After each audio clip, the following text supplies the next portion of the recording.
বাড়ির আবর্জনা পোড়াতে গিয়ে ভয়াবহ দুর্ঘটনার শিকার হলেন ৬২ বছরের এক ব্যক্তি।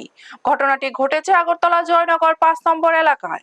অগ্নিদগ্ধ ব্যক্তির নাম পার্থ চৌধুরী। পরিবার সূত্রে জানা গেছে, বাড়ির উঠোনে জমে থাকা আবর্জনা স্তূপে প্রথমে আগুন লাগান তিনি।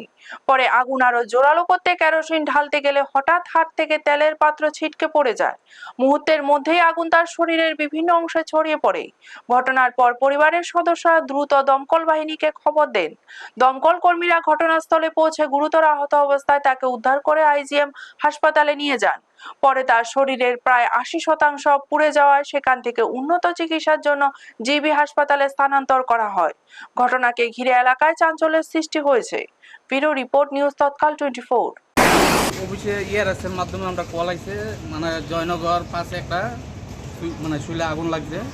আমরা সঙ্গে সঙ্গে গেছি, যাওয়াতে মানে রাস্তার মধ্যেই পেশেন্ট নিয়ে এসে দেয়, বাড়ির লোক নিয়ে এসে দেয় গেটের সামনে। আর আমরা লগে লগে রেস্কিউ করে আমরা আইজিএমে নিয়ে আসলাম। প্রাথমিকভাবে কিছু জানতে পারছেন কীভাবে?